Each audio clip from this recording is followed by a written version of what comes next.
because he is a software engineer with love for traveling, trekking, and playing guitar.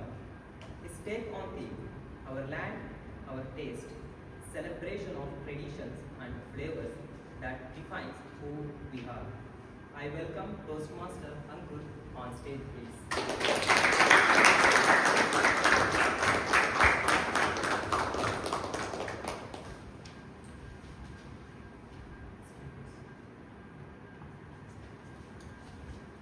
Toastmaster.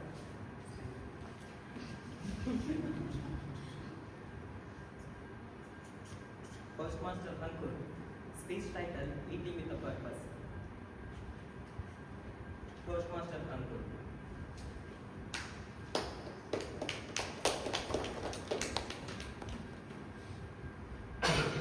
Did you know that switching to a vegetarian diet can reduce the risk of a heart disease by up to 25%?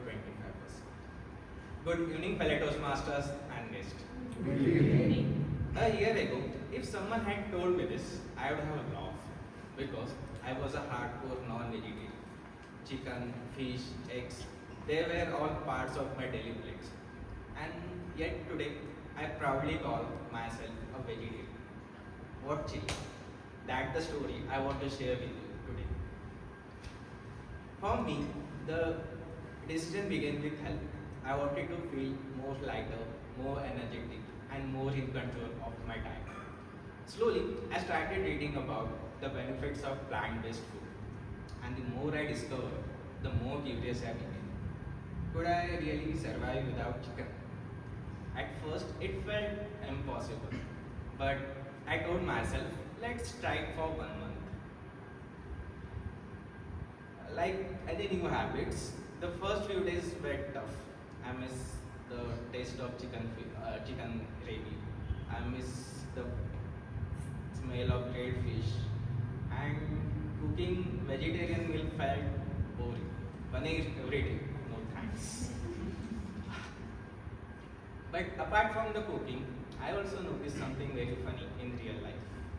How non-vegetarian take the advantage of vegetarian. Take next time. There were two incidents that opened my eyes. The first one back when I was still a non-vegetarian. A group of us, some veg, some non-veg, went to a cafe. We ordered both type of food. Now, if you have noticed, veg food usually arrive earlier than the non-veg food.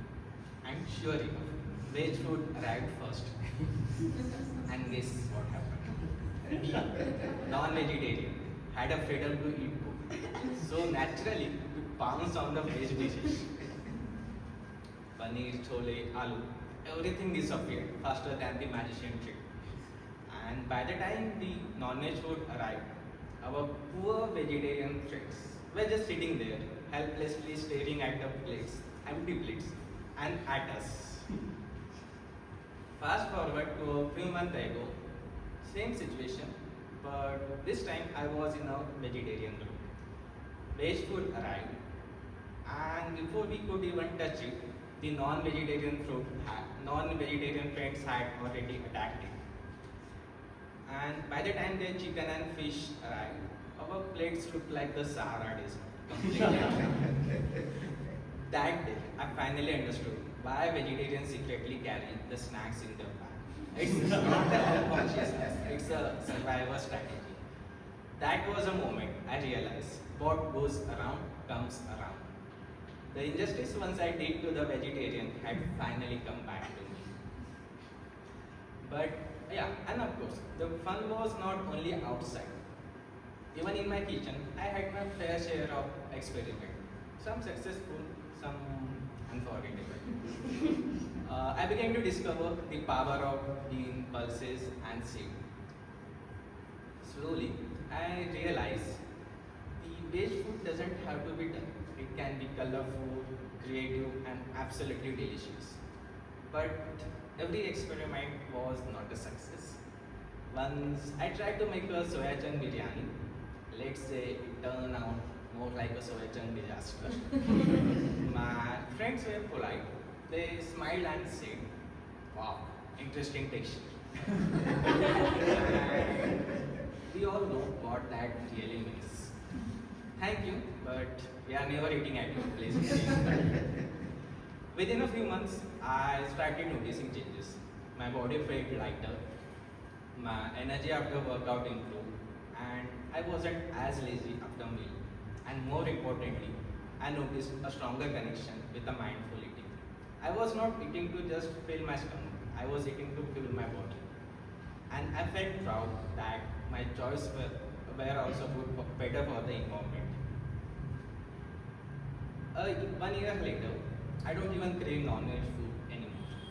In fact, I look for paneer. I look for my paneer masala, paneer tikka, and or just simple salad with seeds. Friends, switching to a vegetarianism is not just a diet change; it's a lifestyle upgrade. Yeah, and here is the best part. You don't have to give up everything overnight. Start small. Try one meal, a vegetarian meal a day, and explore new recipes and see how your body feels. For me, the journey began with health, but I stayed for the happiness. So next time you sit down for a meal, ask yourself, can one small choice make a big decision? For me, it did, and maybe it can for you too. Thank you.